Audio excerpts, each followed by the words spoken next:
True happiness is never about chasing after applause, possessions, or fleeting approval. It emerges quietly when one learns to live without constantly proving or displaying. The wise understand that joy is diluted when it becomes a performance for others, and therefore they protect the subtle secrets that nurture their inner peace. When we begin to think of happiness, we often imagine it in terms of something external, something that is granted or achieved, something that must be displayed in order to be validated. From a very young age, we are conditioned to believe that if others notice our joy, then it must be real. Applause, praise, recognition. These become the signs by which we measure whether we are truly fulfilled. Yet the paradox lies here. The more we seek confirmation from others, the further we drift from the authentic experience of happiness itself. The pursuit becomes a stage performance, and the performer forgets that joy was never meant to be rehearsed or presented under bright lights. It was always meant to be felt in the still corners of the soul, away from the gaze of the audience.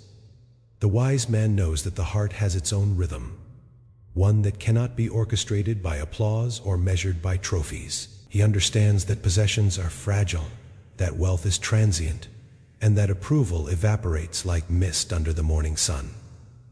If happiness is tied to these, then it is destined to vanish the moment they shift, the moment they are lost. Therefore, instead of building his joy on shaky foundations, he lets it take root in silence, in the spaces where no one is watching and no one is keeping score. There is an elegance to this form of happiness because it does not ask for witnesses. It does not require validation. It is simply lived. Think of the man who sits quietly in his garden, sipping tea, with no one around to praise the beauty of the flowers or the clarity of the morning air. His smile is not for anyone else to notice. It is a conversation between himself and existence. He is not performing contentment. He is embodying it. To reveal this kind of happiness too readily, to parade it before others, is to cheapen it, to invite the noise of misunderstanding. People may envy it, ridicule it, or attempt to dissect it, and in doing so, its fragile purity is disturbed. That is why the wise man guards these secrets carefully, not because he is selfish, but because he knows that the moment happiness becomes spectacle, it loses its essence. There is also a subtle danger in constantly proving joy to others. When happiness is expressed as evidence, it transforms into a competition. Who is happier? Who is more successful? Who appears more at peace?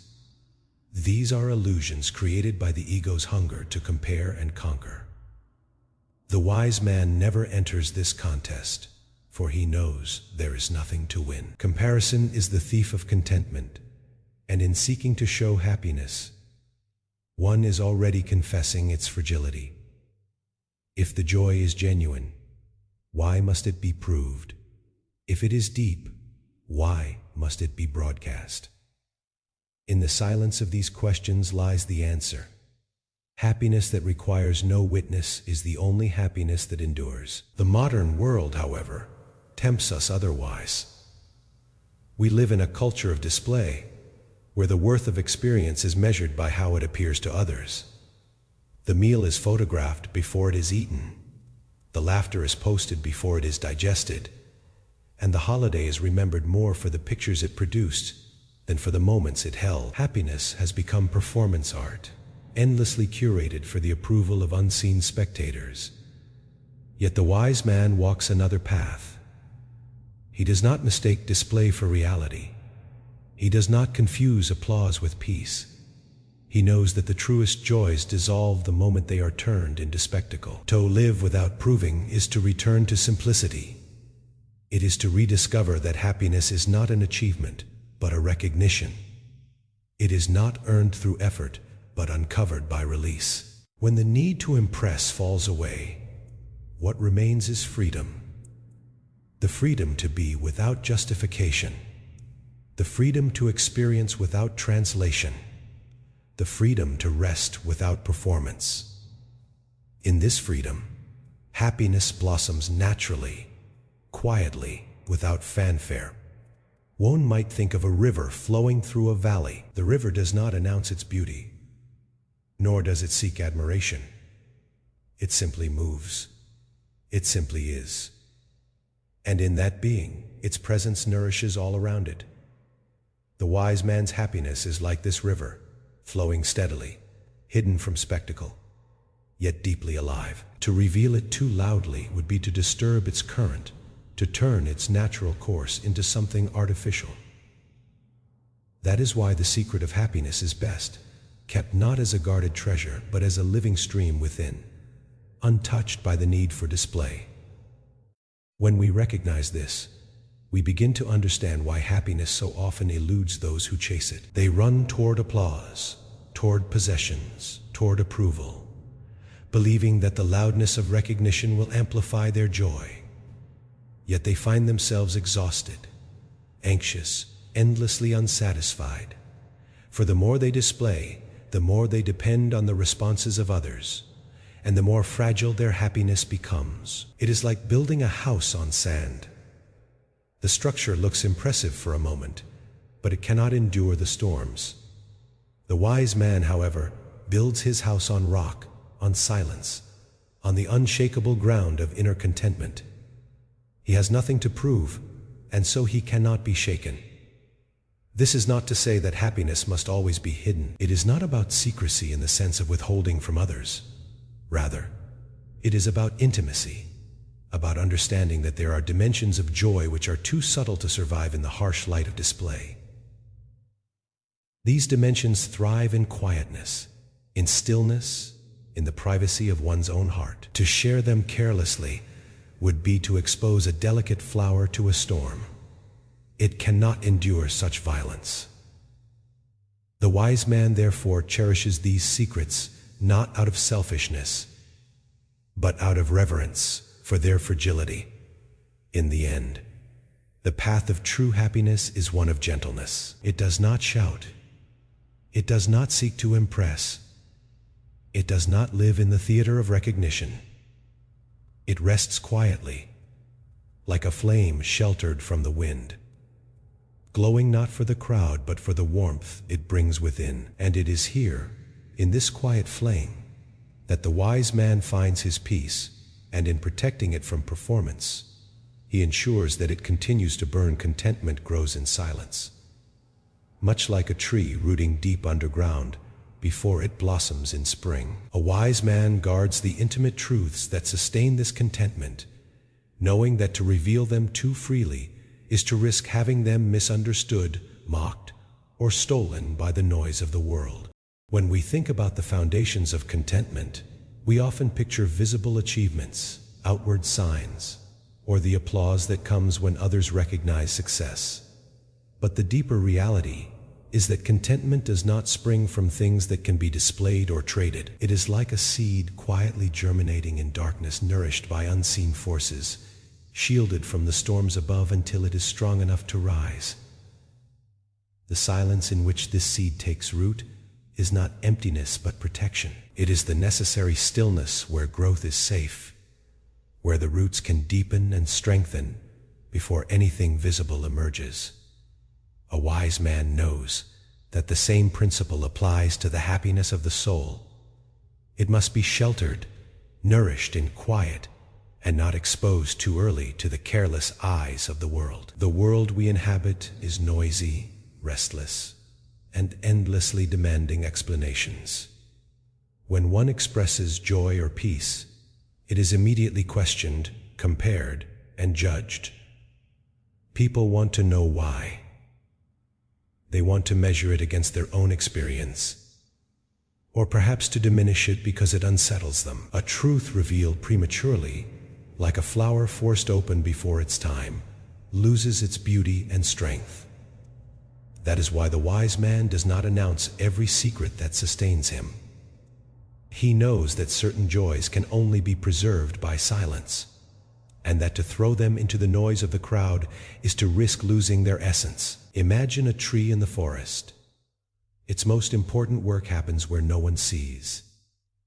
The roots stretch deep into the soil, drawing strength and nourishment from the hidden earth. These roots are never shown, never put on display, yet they are the very reason the tree can stand, the reason it can weather storms, the reason it can blossom in spring. To expose the roots would be to endanger the life of the tree itself. So it is with happiness. The roots of contentment lie in inner practices, in quiet recognitions, in unspoken understandings that cannot be shared without distortion. The wise man, like the tree, allows these roots to remain hidden, knowing that their invisibility is their strength. The temptation to reveal is always present. People feel the urge to explain why they are at peace, to share the secret recipe of their joy, to demonstrate that they have discovered something others may envy or admire. Yet in doing so, they invite the possibility of misunderstanding. Others may mock what they do not understand. Or worse, they may attempt to imitate without depth, turning something sacred into a shallow performance. The wisdom of silence is the refusal to reduce what is profound into what is fashionable. The wise man knows that what feeds his soul cannot be packaged for others to consume. It must remain in the quiet soil of his own life.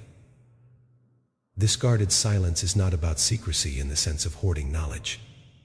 It is about respect, reverence, and the recognition that not every truth is meant to be spoken aloud. Some truths are like music heard only once in the night, meant only for the listener who is present. To try to record it, to replay it endlessly for others, is to diminish its magic. Contentment, when forced into words or explanations, risks becoming something it was never meant to be. The wise man understands that silence is the only vessel strong enough to carry the weight of such delicate truths. In the noise of society, where everything is demanded to be explained, categorized, and shared, silence becomes an act of defiance. It is a choice to protect rather than expose, to nurture rather than display. In this silence, contentment can breathe, can expand, can become unshakable. For what is hidden cannot be easily stolen, and what is unspoken cannot be easily destroyed. By guarding the roots of his joy, the wise man ensures that his happiness is not dependent on the shifting judgments of others. It remains whole because it remains untouched. Consider also how misunderstanding arises when private joys are spoken of too openly. A man may find peace in a simple ritual, walking at dawn, sitting quietly by a window, reciting words that carry meaning only for him. If he tries to explain this to others, they may dismiss it as trivial, strange, or ineffective. What was once sacred risks becoming ridiculous in their eyes. And once that ridicule takes root, even subtly, it can shake the man's own connection to his joy. He may begin to doubt, to wonder if it truly mattered, if perhaps he had been fooling himself. The intrusion of other voices can weaken what was once strong. Silence avoids this. Silence preserves the purity of the experience, untouched by external judgment. There is also the danger of envy. To reveal one's deepest sources of happiness is to invite others to want them, to resent them, to try to take them. Yet the truth of contentment is that it cannot be transferred or stolen. It is unique to the one who lives it, inseparable from the journey that led to it. The wise man knows this, but he also knows that others may not see it this way. They may grasp at it, distort it, or attempt to replicate it without understanding. To prevent this cycle, he keeps his secrets safe, knowing that no one else can walk his path exactly as he has walked it. The comparison here is with sacred texts or symbols.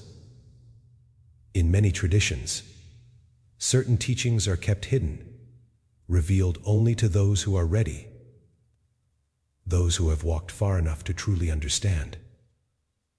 Not because the knowledge itself is dangerous, but because premature exposure could confuse, distract, or even harm. Happiness works the same way.